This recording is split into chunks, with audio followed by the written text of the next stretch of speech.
रुद्रपुर गांव के एक छोटे से घर में चंदू अपने बेटे पप्पू और पत्नी मीना के साथ रहता था। एक रात घर के सब लोग सो रहे थे और चंदू गहरी नींद में बेचैन हो रहा था। अचानक चंदू जोर जोर से चिल्लाता है, मिल गया, मुझे खजाना मिल गया। शोर सुनकर मीना जग जाती है। मीना चंदू को नींद से जगाती है। अजी सुनते हो, उठो। चंदू जग जाता है। खजाना मिल गया। शांत हो जाइए, क्या कोई बुरा सपना देखा आपने? बुरा नहीं, बहुत ही अच्छा सपना था। मैंने सपने में देखा कि मैं अपने खेत में खुदाई का काम कर रहा हूँ और खुदाई करते वक्त मुझे हमारे खेत में एक खजाने से भरा हुआ घड़ा मिल गया। और जानती हो, उस घड़े में कीमती सोने और चांदी के सिक्के भरे थे और मैं उन सिक्कों को हाथ में लेकर खुशी से चिल्ला रहा था। फिर क्या हुआ? अरे फिर तुमने मुझे नींद से जगा दिया और मेरा खूबसूरत सपना तोड़ दिया। तभी पप्पू भी नींद से जाग जाता है। अरे पापा, आप ना तो खुद ठीक से सोते हैं, ना हमें सोने देते हैं। अभी कैसे कैसे सपने देखते हैं। मुझे तो डर है कहीं इस खजाने के चक्कर में आप पागल ना हो जाओ। चलो अब सो जाओ। पप्पू बेटा चल सो जा। चंदू की नजर दीवार पर टंगी घड़ी पर पड़ती है। अभी तो रात के 2 बज रहे हैं, सो ही जाता हूँ और क्या करूँगा। वो फिर बिस्तर पर मीना और पप्पू के साथ लेट जाता है। चंदू को खेत में छुपे खजाने का सपना पहले भी कई बार आ चुका था और वो सपना देखकर हमेशा सोते सोते ऐसे ही चिल्लाने लगता था। एक दिन चंदू अपने बचपन के दोस्त वीर के साथ चाय की दुकान पर बैठा चाय पी रहा होता है। अरे भाई वीर, कई महीनों से ठीक से सो नहीं पा रहा हूँ मैं। क्यों, क्या हुआ? फिर से वही खजाने का सपना देखा क्या? हाँ यार, फिर वही खजाने का सपना। कुछ समझ नहीं आ रहा है यार भाई, लेकिन लगता है मुझे जरूर कोई बड़ा जैकपॉट मिलने वाला है। क्या कहा? जैकपॉट? क्या बेवकूफी वाली बात करते हो भाई तुम, हैं? चुपचाप कोई काम धंधे पर लग जा, समझा? ऐसे अचानक किसी को कुछ नहीं मिलता। तेरे बापू को मरे 6 महीने गुजर गए हैं। तो खुद सोच, जब से तू अपने परिवार को लेकर शहर से वापस गांव आया है, तूने कोई काम धंधा नहीं किया। सारा दिन इधर उधर घूमता रहता है बस। हाँ भाई, अच्छा याद दिलाया यार तूने। चल 2000 रुपए उधार दे दे यार। तेरे सारे पैसे एक बार शहर गया तो कमा के चुका दूंगा। हाँ ठीक है, यही बोल बोल के तू पिछले 6 महीने से मुझसे उधार लिए जा रहा है। खैर चल ले ले, तू मेरे बचपन का जिगरी यार है, तो तेरे लिए कुछ भी कर सकता हूँ। अरे यार भाई, तू तो जानता ही है कि मुझे ये खेती का काम करना कभी पसंद नहीं था यार। मैं तो हमेशा से शहर में रहना चाहता था, लेकिन आज मजबूरी में मुझे वापस आना पड़ा। चंदू शहर में नौकरी करता था और उसका परिवार वहीं उसके साथ रहता था। चंदू के पिता गांव में रहते थे। पिता ने उसको बहुत समझाया, लेकिन उसे तो सिर्फ शहर की चमक दमक दिखती थी। उधर घर पर मीना बर्तन साफ कर रही होती है। चंदू थैले में सब्जियां लेकर घर आता है।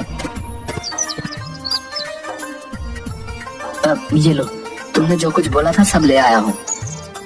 पैसे कहाँ से मिल गए तुम्हें? तुम्हारे पास तो पैसे नहीं थे। अरे बाजार में वीर मिल गया था, उसी से उधार लिए। शहर से कमा के सब कर्जा एक ही बार में चुका दूंगा। तुम फिक्र क्यों करती हो? कितनी बार बोला है, अपनी ढेर सारी खेती है, उसी में कुछ काम करो। शहर जाके दूसरे की गुलामी करने से अच्छा है अपना अपना काम कर लो। लेकिन तुम होगी सुनते ही नहीं, बस हर समय शहर जाने की धुन और दूसरा खेत में छुपा खजाना। तुम्हारे दिमाग में तो बस यही 2 चीजें चलती हैं। मुझे तो लगता है एक दिन इसी चक्कर में तुम पागल हो जाओगे। तभी चंदू का चचेरा भाई सुरेश अपनी मोटर बाइक लेकर चंदू के घर आता है और उसे आवाज देता है। चंदू, है चंदू। अरे सुरेश भैया, आप तो बड़े बदले बदले लग रहे हैं। कोई लॉटरी लग गई है क्या? अरे नहीं, मुझे बाबा भैरवनाथ की कृपा से नौकरी मिल गई है। बाबा भैरवनाथ? हाँ, बाबा भैरवनाथ। अरे बड़े ही पहुंचे हुए ज्ञानी बाबा है। तुम्हारी अंतरात्मा के भीतर की सारी बातें जान लेते हैं। क्या तुम सच कह रहे हो? अरे बिल्कुल सच कह रहा हूँ। भला मैं तुमसे झूठ क्यों बोलूंगा? क्या तुम हमें बाबा भैरवनाथ से मिलवा सकते हो? अरे क्यों नहीं, जरूर मिलवा दूंगा। हाँ सुरेश भैया, अगर आपके बाबा भैरवनाथ इतने ही ज्ञानी हैं तो इन्हें जरूर मिलवा दीजिए, वरना या तो ये मुझे पागल कर देंगे या खुद पागल हो जाएंगे। अब क्या बात है मीना भाभी, आप भला ऐसे क्यों बोल रही हैं? अपने भाई से ही पूछ लीजिए, दिन रात सिर्फ दो चीजों की धुन है, एक तो शहर जाना है और दूसरा खेत में छुपे खजाने के बारे में पता करना है। न दिन में चैन लेने देते हैं, न रात को चैन से सोने देते हैं। हम तो बड़े दुखी हो गए भाई आपके भाई से। सुरेश, तुम अपनी भाभी की बातें मत सुनो, मेरी बात सुनो। ये बताओ कि तुम जल्द से जल्द मुझे वो बाबा जी से कब मिलवा सकते हो भाई? अरे नए काम में देरी कैसी, कल ही चलते हैं हम बाबा भैरवनाथ से मिलने। दूसरे दिन चंदू, मीना और सुरेश सभी बाबा भैरवनाथ की कुटी में एक साथ बैठे होते हैं। बाबा प्रणाम। बाबा ये चंदू है, मेरे ताऊजी का बेटा, और ये इनकी पत्नी मीना है। ये दोनों आपसे मिलना चाहते थे। बड़ी उम्मीद लगाकर आपके पास आए हैं बाबा, इन पर अपनी कृपा का हाथ रखिए। ठीक है बच्चा, बताओ क्या जानना चाहते हो? बाबा जी, मैं ना कई महीनों से सो नहीं पाया हूँ। बाबा, मैं कई महीनों से अपने खेतों में कोई खजाना मिलने का सपना देख रहा हूँ। क्या सच में मेरे खेतों में कोई खजाना दबा पड़ा है? हाँ बाबा जी बताइए, और हमें इस उलझन से बाहर निकालिए। हाँ बच्चा, सच में तुम्हारे खेतों में खजाना छिपा पड़ा है, और वो भी इतना कि तुम सपने में भी नहीं सोच सकते। क्या सच में बाबा जी, हमारे खेतों में सच में खजाना छुपा है? हाँ बच्चा, सच में तुम्हारे खेतों में खजाना छिपा पड़ा है। तो बाबा जी, वो छुपा हुआ खजाना हमें कैसे मिलेगा? सब्र रखो बेटा, बताता हूँ। बाबा अपने सामने जल रहे यज्ञ में मंत्र पढ़ते हुए भभूति डालते हैं। सभी की नजर बाबा पर होती है। बेटा, तुम्हें अपने खेत में हल चलाने होंगे, खेतों में बीज बोने होंगे, और जब फसल पक के तैयार हो जाए तो मेरे पास आना। फिर मैं तुम्हें बताऊंगा खजाना मिलने का उपाय। आपने जैसा कहा है बाबा जी, मैं बिल्कुल ऐसा ही करूंगा। बस मुझे खेतों में छुपा हुआ वो खजाना मिल जाए बस। वो खजाना तुम्हारे खेतों में है, इसलिए उस पर सिर्फ तुम्हारा हक है, और तुम्हें वो जरूर मिलेगा। बस तुम्हें सब्र रखना होगा बेटा। बाबा भैरवनाथ की जय, बाबा भैरवनाथ की जय। बाबा भैरवनाथ की बात सुनकर सभी बहुत खुश थे। चंदू और मीना बार बार सुरेश को धन्यवाद दे रहे थे। सुरेश भाई, तुम्हारा बहुत बहुत शुक्रिया। मैं तुम्हारा ये एहसान कभी नहीं भूलूंगा। इसमें एहसान कैसा, भाई भाई के काम आता है। आज तुम्हारी वजह से मुझे बाबा तक आने का रास्ता मिला, और बाबा से उस छुपे हुए खजाने तक जाने का रास्ता मिला। जिसकी किस्मत में जो होता है उसे वो जरूर मिलता है। बस हमें ऊपर वाले पर भरोसा करना चाहिए। आप बिल्कुल ठीक कह रहे हैं सुरेश भैया। अब हमारे दिन भी अच्छे हो जाएंगे, फिर मुझे कुछ करने की जरूरत नहीं पड़ेगी। हम आराम से शहर जाकर वहाँ की सुख सुविधाओं के साथ रहेंगे। चंदू अपने खेतों में ट्रैक्टर से जुताई करता है। मीना और चंदू दोनों खेतों में बीज बोते हैं। दोनों मिलकर खेतों में बहुत मेहनत करते हैं। एक रात मीना चंदू और पप्पू को थाली में खाना परोस कर देती है और बोलती है, देखते ही देखते आज न जाने कैसे 4 महीने गुजर गए। अब वो दिन दूर नहीं जब बाबा हमें खजाने के बारे में बता देंगे और हमारे दिन बदल जाएंगे। हाँ पापा, तब आप हमें कार में घुमाएंगे ना? हाँ बेटा, हम उन पैसों से नई कार लेंगे और गांव वालों पर खूब रौब झाड़ेंगे। फिर शहर चले जाएंगे और हमेशा के लिए वहीं रहेंगे। सभी एक साथ हंसते हैं। बहुत जल्द चंदू और मीना अपने खेतों में पूरी तरह से तैयार फसल के बीज खड़े होते हैं। उन दोनों के चेहरों पर मुस्कान होती है। चलो कल बाबा के पास चलते हैं और उनसे खेतों में छुपे खजाने का पता लगाते हैं। क्या क्या सच में तुम्हें अभी भी किसी और खजाने की इच्छा है? मुझे तो हमारे खेत में ये लहलहाती फसल ही असली खजाना लगता है। लगता तो ऐसा ही है, लेकिन खेतों में छुपा सचमुच का खजाना। चंदू बोलते बोलते चुप हो गया और प्यार भरी आंखों से अपने खेतों को देखने लगा।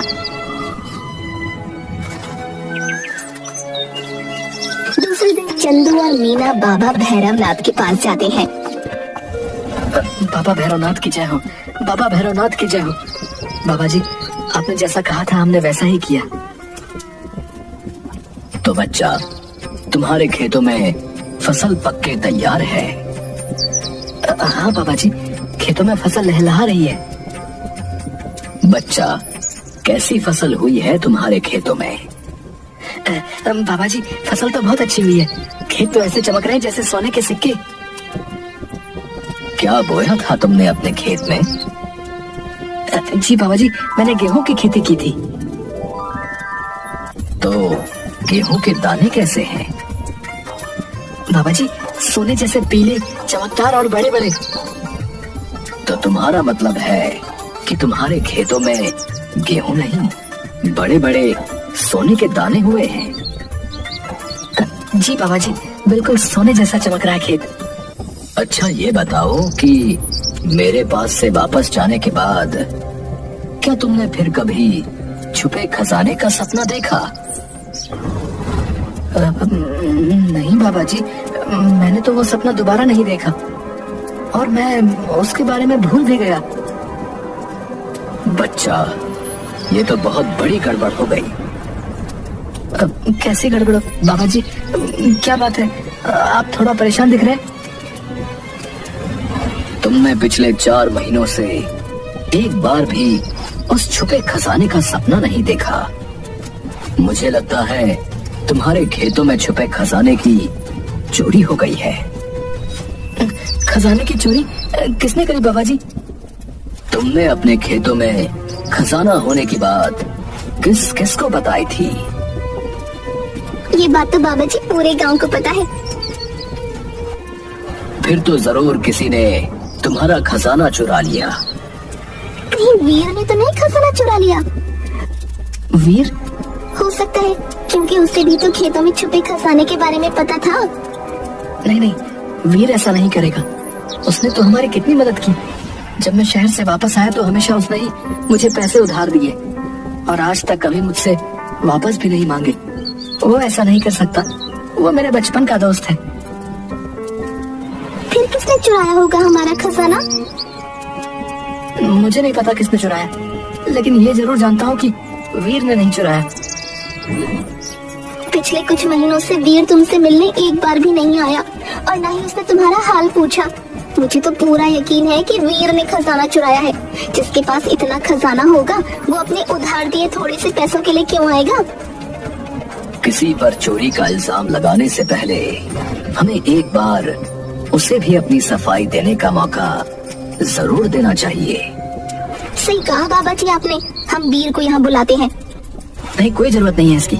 मुझे कोई खजाना नहीं चाहिए। इतने दिनों से जिस खजाने के लिए तुमने हमारा जीना हराम कर रखा है, आज तुम्हें वो खजाना नहीं चाहिए? हाँ, नहीं चाहिए। और मुझे इस बारे में किसी से कुछ नहीं पूछना है और ना ही तुम इस बारे में किसी से कुछ पूछोगी।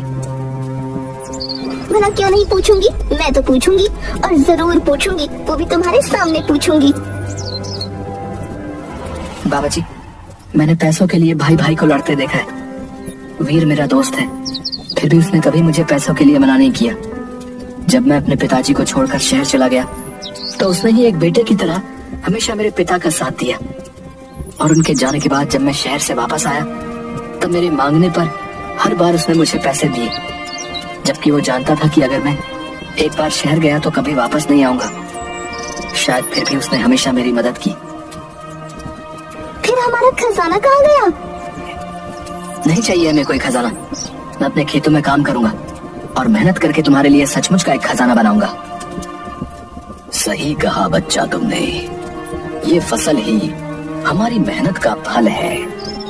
हम इस धरती को अपने खून पसीने से सींचते हैं और बदले में ये धरती हमें फल देती है। बेटा, यही तुम्हारा असली खजाना है। इस संसार में हम बहुत कुछ पाने की कल्पना करते हैं, लेकिन सच्चे मन से मेहनत नहीं करते। खैर, आज मुझे खुशी है कि तुमने मेहनत की और उसका फल तुम्हें मिला। तो सब तो ठीक है, लेकिन हमारा खजाना? तुमने फिर खजाने की बात की? हाँ, मैंने खजाने की बात की और मुझे वीर से पूछना ही होगा कि हमारा खजाना कहाँ छुपाया है उसने। इतना कहकर मीना ने बाबा जी की दाढ़ी और मूंछ उनके चेहरे से हटा दी। वीर और बाबा जी सब जोर से हंसने लगे। मुझे माफ करना मेरे दोस्त, लेकिन हम सब तुम्हारे खेत में छुपे खजाने और शहर जाने की बात से परेशान हो चुके थे। मैंने और भाभी ने तुम्हें कितना समझाया, लेकिन तुम्हें किसी की बात समझ नहीं आ रही थी। इसलिए हम सब ने मिलकर तुम्हें असली खजाने तक पहुंचाने का ये रास्ता ढूंढा। चंदू अपने दोस्त के गले लगता है। मुझे माफ कर दो मेरे भाई, असली खजाना क्या होता है ये समझने में मैंने बहुत देर कर दी।